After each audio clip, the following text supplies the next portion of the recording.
আমার খুব দুঃখ লাগে কালকে যখন শুনি রোকেয়া হলে ছাত্রীরাও বলে তারা রাজাকার।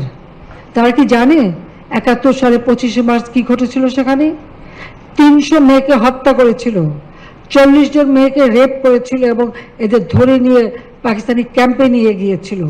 সেই ক্যাম্পে কি অবস্থায় ছিল? অনেক মেয়ে শাড়ি বা ওড়না দিয়ে ফাঁসি দিয়েছিল বলে তাদের কাপড় পরতে দেওয়া হতো না, ওই একটা পেটিকোট পরিয়ে বসিয়ে রাখতো। দিনের পর দিন তাদের উপর পাশবিক অত্যাচার হতো।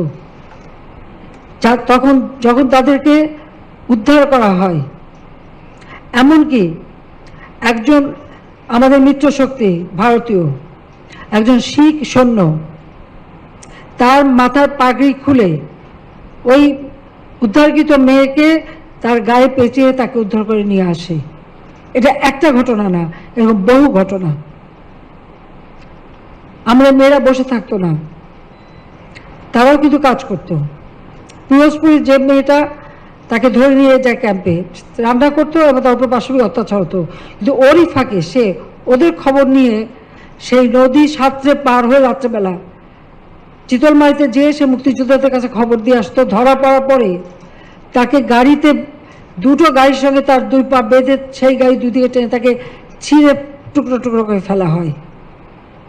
এসব অত্যাচার, রাস্তা রাস্তায় লাশ পড়ে থাকে, এরা দেখেনি, তাই নিজেদের রাজাকার বলতে তাদের লজ্জা হয় না।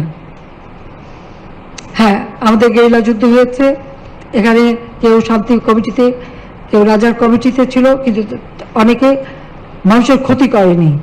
কিন্তু যে বাহিনীগুলি তারা তৈরি করেছিল, তাদের হাতে অস্ত্র দিয়েছিল এবং তাদেরকে দিয়ে মানুষের ক্ষতি করতো, অত্যাচার করতো এবং লুটপাট করতো, গণহত্যা চালাতো। তাদের বিরুদ্ধেই আমরা ব্যবস্থা নিয়েছি, তাদেরকে বিচার করে তাদের ফাঁসি, অনেকের ফাঁসিও দিয়েছি। তাদের বিচার করে এই যারা তাদের দ্বারা নির্যাতিত তারা ন্যায় বিচার পেয়েছে। দুর্ভাগ্য যে এখন যখন শুনি সে মেয়েরাও স্লোগান দেয়, এটা কোন দেশে আমরা আছি? এরা কি চেতনায় বিশ্বাস করে? কি শিক্ষা তারা নিল? কি তারা শিখলো? সেটাই আমার এখন প্রশ্ন। যে মুক্তিযুদ্ধ আমাদের গর্বের, জাতির পিতার একটি ডাকে এদেশের মানুষ ঘর বাড়ি পরিবার পরিজন সবকিছু ছেড়ে দিয়ে রণক্ষেত্রে চলে গেছে, জীবনের মায়া ত্যাগ করে যুদ্ধ করে বিজয় এনে দিয়েছে।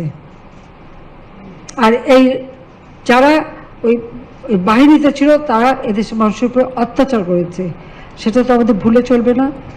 আমাদের সেই শিক্ষা নিয়ে এগিয়ে যেতে হবে, মুক্তিযুদ্ধের চেতনা নিয়ে, তাহলে এদেশ এগিয়ে যাবে।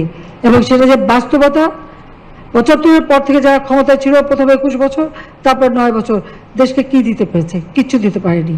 কিন্তু আমরা যারা মুক্তিযুদ্ধের চেতনা বিশ্বাস করি এবং আমরা ভুক্তভোগী, যখন ক্ষমতা এসেছি মাত্র ১৫ বছরের মধ্যে বাংলাদেশ আজকে বদলে যাওয়া বাংলাদেশ, বিশ্বে মর্যাদা আসলে অধিষ্ঠিত বাংলাদেশ।